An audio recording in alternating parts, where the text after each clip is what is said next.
Thanks for joining us today on the Clark Howard Show. You know, our mission is to serve you with information that empowers you so you make better financial decisions in your life. And I want to talk about pricing in the marketplace now. And the big are getting bigger and stronger. And I want to talk to you about how retail right now in the U.S. is so heavily a two-horse race. And later, two things that are becoming harder and harder to afford: homeowners and auto insurance. You know, we've seen the trend in our one-on-one center where you can get free one-on-one advice, our Team Clark Consumer Action Center, that the number of people calling with frustration about being able to get homeowners insurance, being able to afford it, what's happening with their auto insurance premiums, all the rest. We're going to talk about that later and what things you need to know proactively instead of just reactively with auto and homeowners. But I want to talk to you about something that a survey reported on in Kiplinger that compared the prices of 14,000 items, found that Amazon and Walmart were the exact same price on 70% of them. On the other 30%, some Amazon was cheaper, some Walmart was cheaper. But the thing that was so really stunning, and they did not compare the warehouse clubs in this mix because the warehouse clubs use a different business model. They stock a very small number of items and generally sell them cheaper than anybody else, but you have very limited selection. With Walmart, the physical stores, walmart.com, amazon.com, you've got this wide breadth of items you can get. And their prices at the two of them compared to 12 other traditional big retailers, their prices were just so much better. I mean, so much better. Now, I do such a big percent of my retail at two warehouse clubs. I was a member of BJ's Wholesale, but found I didn't use the regional warehouse club. I didn't go. So I discontinued my membership, but I shop a lot at Costco and Sam's. And I automatically think of the two of them for anything I'm going to buy. Recently, I needed to buy a really good stud finder because we were hanging a heavy painting on the wall. I couldn't use just any old stud finder, and so I was reading reviews and all that. And I ended up buying the stud finder from Sam's Club rather than from the two usual suspects, Home Depot and Lowe's, because theirs were so much more expensive for like quality what I was able to get from Sam's. Do you do the thing with the stud finder where you like put it on yourself and pretend it's beeping? No, I never do that because I know I'm not a stud. I'm way too old. That one never gets old for me. Really? I just think it's hilarious. Okay. I never thought of that. Anyway. Do it in front of Lane. Thank you. Get your stud finder. Yeah. You think so? Yeah. Look, it's beeping. I love it. I wonder if she'd laugh at that. I think she would. Yeah, I'm not sure. Because she'd be, Clark, get back over here. We got to hang this painting thing. Up, this thing's heavy. I found the stud. It's me. But the thing with retail is even taking what I just said, if you take a Walmart, you take Amazon, who owns Sam's Club? Walmart. Costco now is, I think, the third largest retailer in the world. That if it's just about price, these four, I guess you'd call them 3.5 companies since Walmart owns Sam's as well, they have come to dominate so much market share in the U.S. because their pricing is so much better. Now, I've shared with you with Amazon that you need to understand the Amazon system, that 70% approximately of what you buy at Amazon is not Amazon merchandise. They are just acting as a storefront and fulfillment house. Maybe they inventory, they package, they ship, they deliver. And so Amazon is a little different because if you go into Walmart, obviously everything you're buying from Walmart. Walmart.com, though, is a hybrid mix just like Amazon.com. And a lot of the sellers are not Walmart sellers. When I go to Walmart and Amazon both, and I'm buying an item outside of like a high volume category, on both I go and I click Amazon only as a seller on Amazon, Walmart only on Walmart, because I don't know what the UFOs are I'd be buying from. And then I'll go back, if I don't find what I'm looking for at a good price, I go back and I add in other sellers. And that's the steps I follow.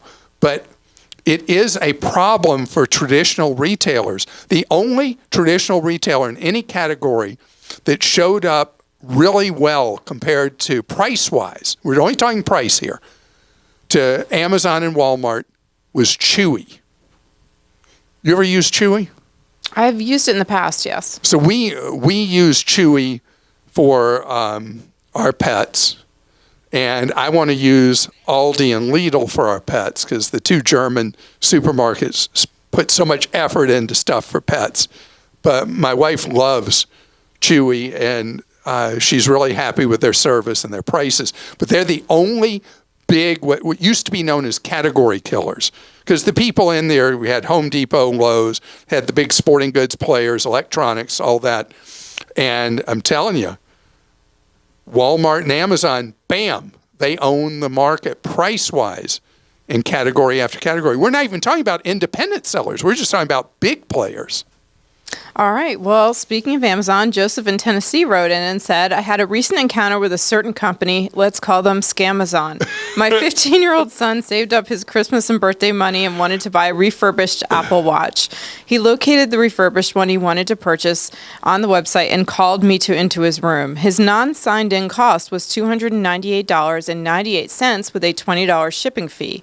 I looked up the product to purchase it using my Prime account, and the cost was increased by $20, bringing the total to $318.98 with quote-unquote free shipping. Same product, same seller. Now this product is not being sold by Amazon. Sorry, Scamazon, so I half expect it. I just thought you might be able to make your callers aware that the Prime deals aren't always a Prime deal.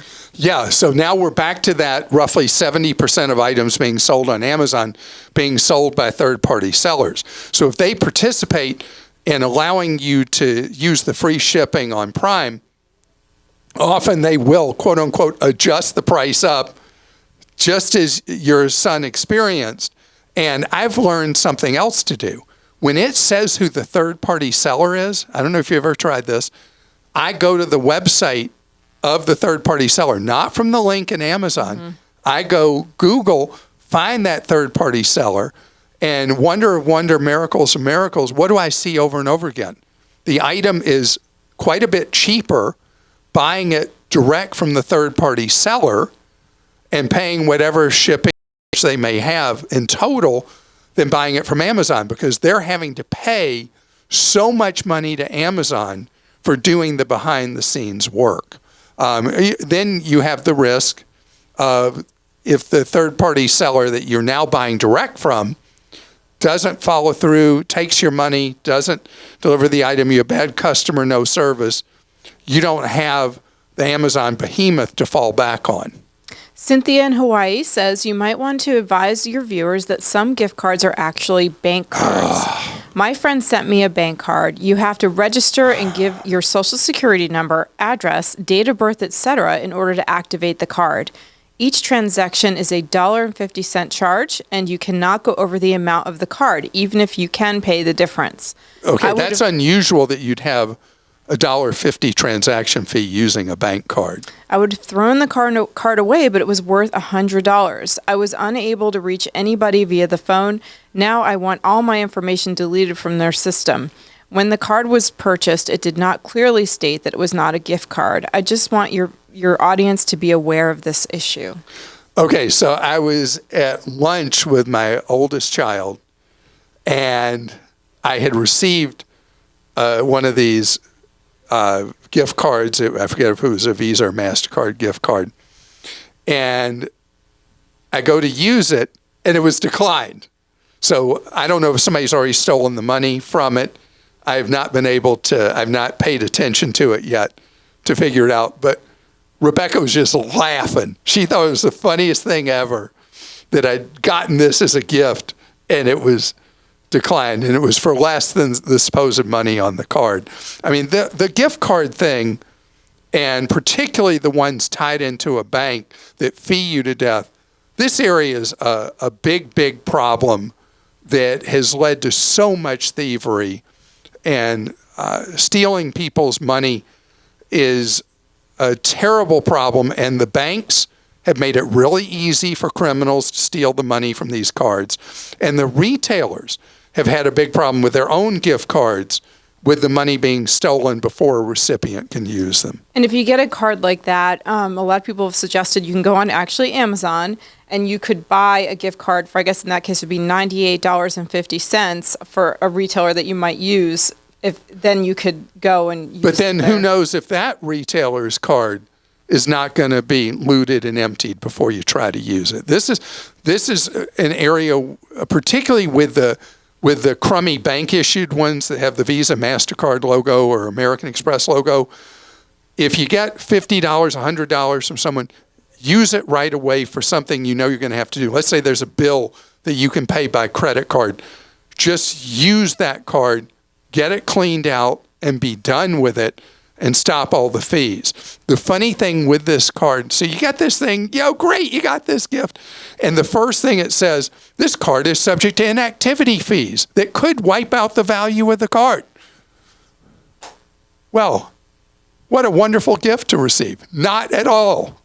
Brandy in Missouri says, in your recent podcast, you talked about intentionally not spending any money for a specific amount of time to go on a budget diet/fast. I've done this for years. I designate 1 day per week to not spend any money at all. I call it no spend Saturday or Sunday, or no shopping Saturday or Sunday, no money Monday, no tender Tuesday or Thursday, no wages Wednesday, or no funds Friday. I will write the catchphrase on my calendar to remember and make sure I have enough gas and food so I don't have to spend anything on that day. It really has helped me to control my spending. Brandy, I love all the alliteration with all the naming. This is so my kind of thing, because you've done what I talk about, and you've made it so catchy. And Brandy, as you found it works for you, I don't know anybody that doesn't work for. That if you cordon off a day a week, or 2 days a week, or a week of a month where you do not shop, and now we have to say that means online as well as physical stores, it will stun you. How much money stays in your life is crazy. Opportunity creates financial hazard. Being out there and about in a store or a shopping center or whatever creates spending. And if you know you need to get more money staying in your life, try it. So which one do you want of these phrases? Do you want no spend Saturday or Sunday? No shopping Saturday or Sunday, no money Monday, no tender Tuesday, no tender Thursday, no wages Wednesday, no funds Friday. I love them all. Whichever one catches your imagination, you say, that's the day I'm not going to spend, go for it. My friend Jen, that you know, Clark, recently was inspired by this and suggested to her husband and 2 kids that they do a no-spend month in February. And how do you think that went over? There's... they stared at her at first with just blank faces. She said they were just like, what? There's only 29 days in February. I know, it's a good month to do it. So I would have said to Jen, she asked me, I said, Jenny, do 1 day a week, because you're asking too much of people who aren't invested in this to just kill off all spending in a whole month. You always start in baby steps. So go back to them and say, okay, I get it. You didn't like no spend February. How about no spend Thursday or something like that? A midday day of the week, Wednesday. What was Wednesday called? No wages Wednesday. No wages Wednesday. You don't spend money on Wednesdays. And you'll find you can adjust to a day of the week you don't spend. And it'll be stunning how much money is not spent. It doesn't just go to another day. You just actually spend less money. Coming up ahead, you're going to need to spend less money like we're talking about because the home and auto insurance companies are charging such big premium increases, just enormous premium increases. And you got to know your strategies for dealing with that. The homeowner and auto insurance market, I'm not telling you anything if you've already received a cancel notice or a non-renewal, as they like to call it in the industry, on your homeowners, or you've seen these big increases. And Allstate, just as I told you last year, is doing these very, very, very large increases around the country. Allstate underwrote poorly. They made very poor underwriting decisions on both auto and homeowners, and Allstate's been losing billions. And so they are charging at renewal in states that permit, which most do, increases that it's not at all unusual to see a 40% premium increase. And then for homeowners, we know the usual suspects, state of Florida and other coastal areas along the Gulf Coast and a little bit along the Atlantic, particularly the state of North Carolina, parts of South Carolina. People are having a lot of trouble with their homeowners getting canceled, but now, or non-renewed. Now in state after state around the country, insurers are now doing it by zip code.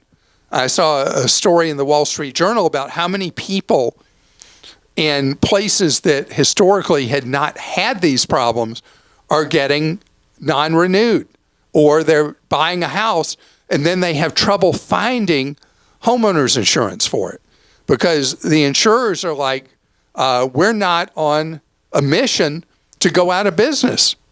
And the claims level, because of increasing storm activity and the calamitous losses the industry. I saw a chart in this Wall Street Journal story about the losses insurers are suffering.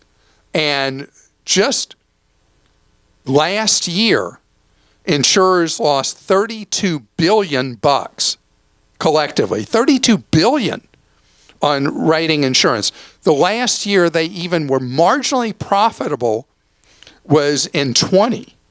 And 22, insurers lost $26 billion collectively.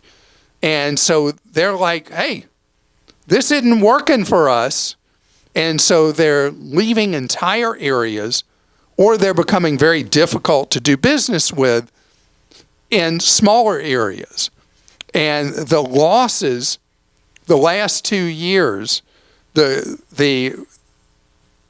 is to weather, this isn't the net losses, this is the losses, $150 billion each year the last 2 years.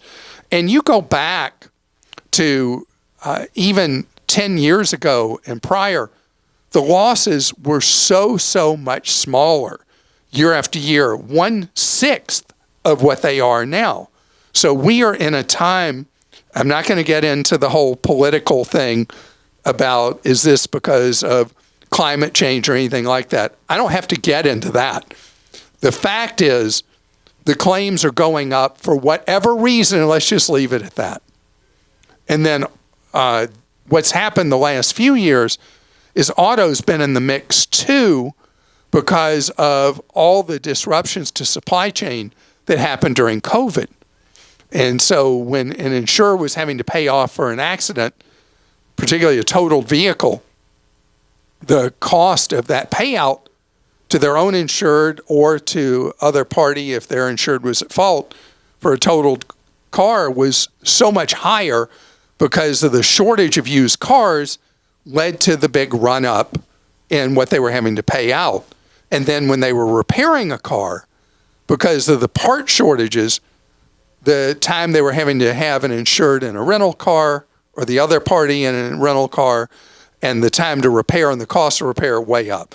So there is a legitimate problem right now in the homeowner and auto insurance business for the insurers that then in turn creates a problem for you and me. And when you're buying a house, you want to make sure that you can afford and get affordable homeowners insurance for that home because the costs have gone up so much.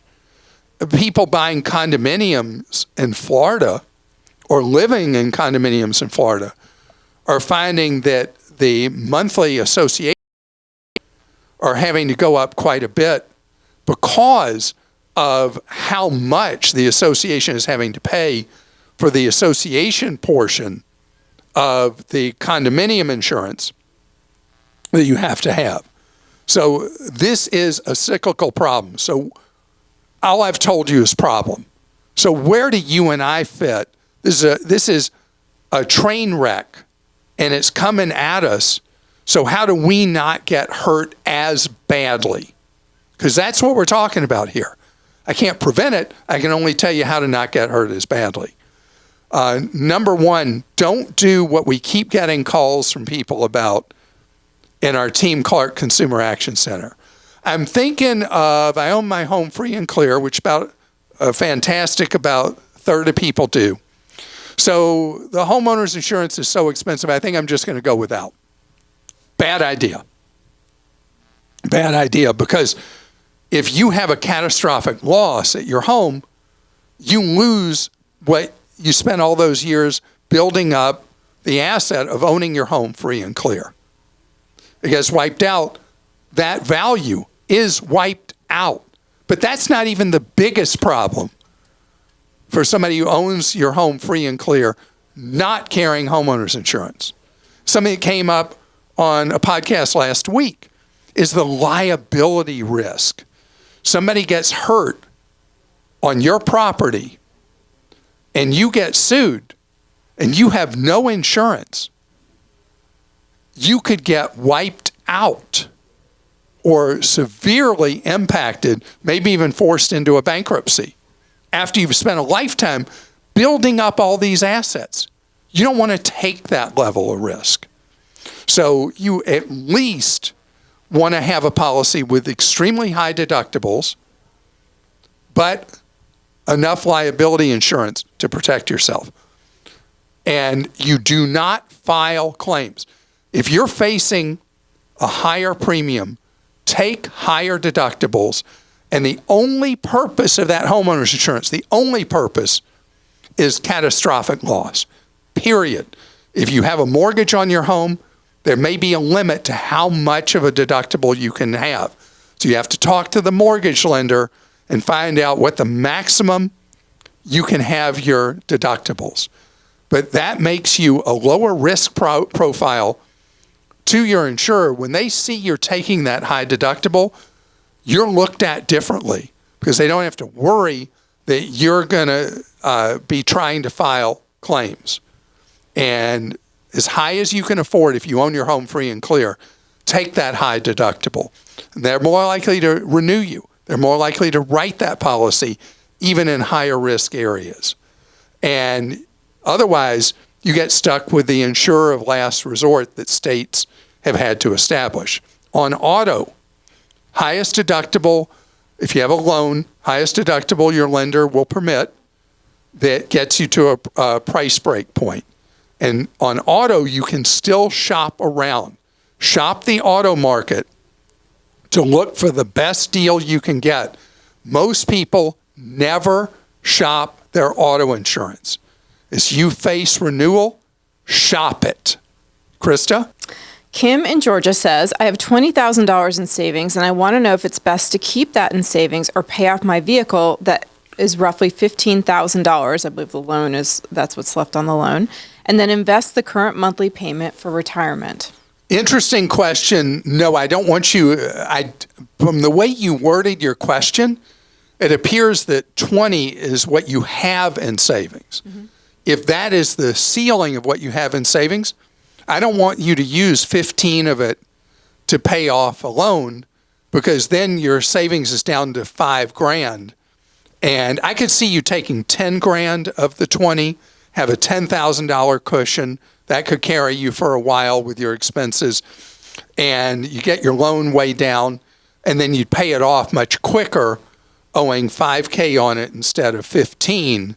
But I don't want you to get your cushion that you've worked so hard to build up to $20,000. I don't want you to wipe 3/4 of it out.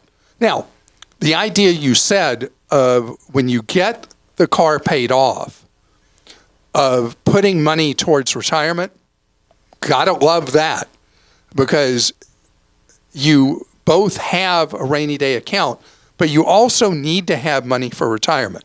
Don't know what's available to you where you work. If your employer offers a 401k, that's the easiest because the money automatically comes out. Or set up a Roth IRA when you are ready to do that, and have contributions be automatic every month, so that you are in the habit of, is almost like one of your bills. One of your bills is to pay into saving for retirement in a tax-free Roth IRA. And if you need to know how Roths work, go to Clark.com and read my simple guide to Roth IRAs. E in North Carolina says, what do you think of the Acorn app? I always have a hard time answering questions about the Acorn app. The Acorn app is a method of forced savings. You go to buy something and they round things up, and the rounded money goes into savings, ultimately investments. But it has fees involved that start at $36 a year. So if you're going to spend $36 a year for an app that gets you in the habit of saving money, it really has to be, and that's the low level fee, it has to be something where you've just never been able to create the habit. And the Acorn app really forces you, I just made a new term, the Acorn habit, that it pushes you into doing something that you know you need to do, you just can't get around to it. And an alternative to the Acorns app is that you set up automatic money every paycheck going into savings every pay period. It can be a small amount. I like for you to start at 1 cent of every dollar you make. And you're creating a habit, which is the same idea of using the Acorn app, but then you don't have the $36 or more annual fee. If you want to know the nuts and bolts of Acorn, we have a review of it, Acorns, on Clark.com. John in New York says, why doesn't Clark ever say anything about TracFone? I have had it for years at a fraction of the cost of others. TracFone is a Verizon brand, one of Verizon's many sub-brands of cell phone service.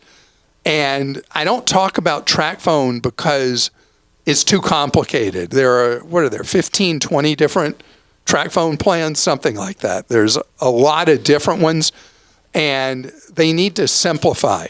You get to a point where it's too complicated. And Verizon learned that with its discount brand Visible, which we talked about last week, or week before last week, I guess. The Visible has been doing this New Year's special that's ultra cheap for the next 2 years. And it's just really simple. They have 2 plans. You buy this plan or that plan. And TracFone is too hard to explain. It has certain parts of the market that TracFone serves very well, particularly people who are looking for a phone only for minimal emergency use. And then they have some regular plans that people do like, but they've gone to way too much choice, way too much complexity. You're on Verizon, the whole thing. It's just another of the many Verizon discount brands. And if it's working for you, that's great. And yes? Oh, I was just going to say, I talked recently about how we cover streaming so well on Clark.com, but this is one of those beats that we really are all over.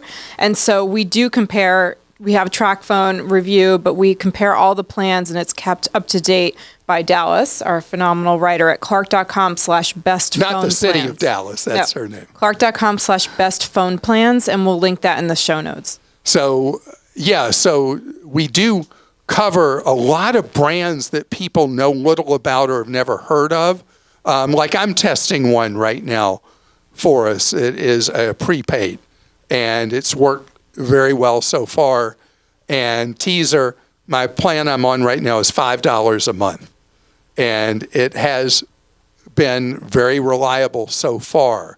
And so this is an area that people spend too much on, and that's why, and it's hard to figure out, and that's why we spend so much of our resources keeping you up to date on what modern technology subscriptions cost and how to get that cost down. So I'm really glad for you that TracFone has worked really well for you. And thank you so much for joining us today. Do something today to save more or spend less. And definitely don't allow anybody to rip you off.